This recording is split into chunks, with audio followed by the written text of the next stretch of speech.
याला मारलं तरी चालेल.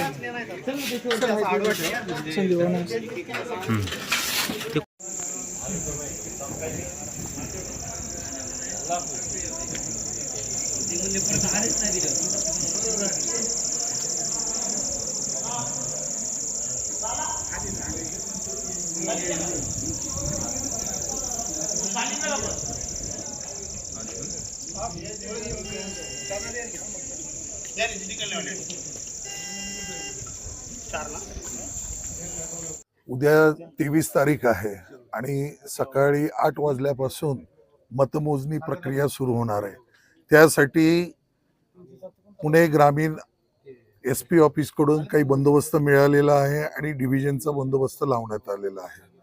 हा बंदोबस्त पहाटे 5 वाजल्यापासून तर काउंटिंग संपेपर्यंत हा बंदोबस्त राहणार आहे. सकाळी 5 वाजता बंदोबस्त संपूर्ण रोडवरती बंदोबस्त, त्याचप्रमाणे कार्यक्रमात म्हणजे काउंटिंगच्या ठिकाणी डी गेलेला आहे, या ठिकाणी बंदोबस्त राहणार आहे. तर सर्वात महत्वाचं मी नागरिकांना आवाहन करतो, जे मतमोजणीच्या दिवशी ऐकण्यासाठी येणार आहेत त्यांच्या जे काही व्हेकल्स आहेत ते लेण्याद्री रोडवरनं आल्यानंतर उजव्या साईडला, म्हणजे तिकडून आल्यानंतर उजव्या साईडला लेण्याद्री जिल्हा परिषद शाळा आहे, त्या ठिकाणी त्यांच्या व्हेकल्स पार्क करायचे आहेत. 2 व्हीलर असतील किंवा 4 व्हीलर असतील.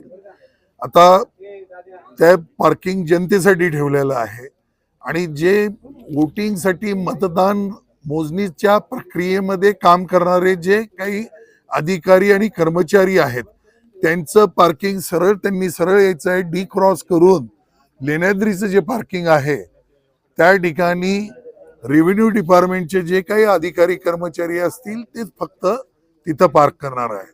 स्ट्रॉंग रूमचं जे मेन गेट आहे त्या मेन गेटमध्ये फक्त RO मॅडम, ARO मॅडम आणि त्यांचे काही अधिकारी आणि ऑब्झर्वर यांनाच फक्त सोडण्यात येणार आहे, बाकी कोणालाही सोडण्यात येणार नाही. आणि मी जनतेला आता आवाहन करू इच्छितो की जनतेने कोणीही मोबाईल ह्या प्रिमायसेस मध्ये आणू नका. म्हणजे जे स्ट्रॉंग रूमचं प्रिमायसेस आहे त्या परिसरात जरी कुणी आलं तर त्यांनी आणायचा नाहीये मोबाईल. आणि जे कर्मचारी जे आहेत आतमध्ये मतमोजणी प्रक्रिया करणारे त्यांना सुद्धा मोबाईल अलाउड नाहीये. फक्त 12 लोकांना मोबाईल अलाउड आहेत. त्यांचे नावं आम्ही पोलीस प्रशासनाला दिलेले आहेत. जे बंदोबस्ताचे कर्मचारी वगैरे जे आहेत त्यांना देण्यात आलेले आहेत. बाकी बंदोबस्त तगडा बंदोबस्त आहे. त्याच्यामध्ये एक DYSP आहे, 2 पोलीस निरीक्षक आहेत, 14 PSI API आहेत आणि 94 कर्मचारी लावलेले आहेत. आणि आमच्याकडची एक RCP रॅपिड ऍक्शन फोर्स ती एक लावलेली आहे. असा हा मजबूत बंदोबस्त लावलेला आहे. आणि जनतेला शांततेचं आवाहन करतो मी की हार जीत सगळीकडे असते. कोणीही कायदा हातात घेऊ नका. जो कायदा हातात घेईल त्याच्यावरती योग्य ती कायदेशीर कारवाई करण्यात येईल. जय हिंद, जय महाराष्ट्र. मोबाईल बद्दल तुम्ही बोललात, गेटच्या बाहेर मोबाईल वापरायला अनुमती आहे का? नाही, गेटच्या बाहेर जे आहेत, जे पार्किंग मध्ये आहेत, लोक उभे राहतील त्यांना मोबाईल अलाउड आहे. परंतु ह्या प्रिमायसेस मध्ये, स्ट्रॉंग रूमच्या प्रिमायसेस मध्ये कोणीही मोबाईल घेऊन जाणार नाही.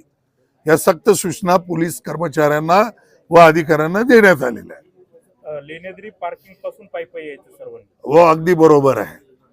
मोटरसायकल वगैरे कोणालाच अलाउड नाही आहे. पार्किंग झोन मध्ये पार्किंग गाड्या लावतील, 4 व्हीलर 2 व्हीलर, आणि तिथून पायी यायचं आहे. आणि तुम्हाला संपूर्ण PS सिस्टीम लावलेली आहे. जवळजवळ 1 किलोमीटर आवाज जाईल इतके PS सिस्टीम लावलेली आहे. त्याच्यामुळे तुम्ही पार्किंग मधून सुद्धा ऐकू शकता. इथंच यायला पाहिजे असं काही नाही आहे. ठीक आहे.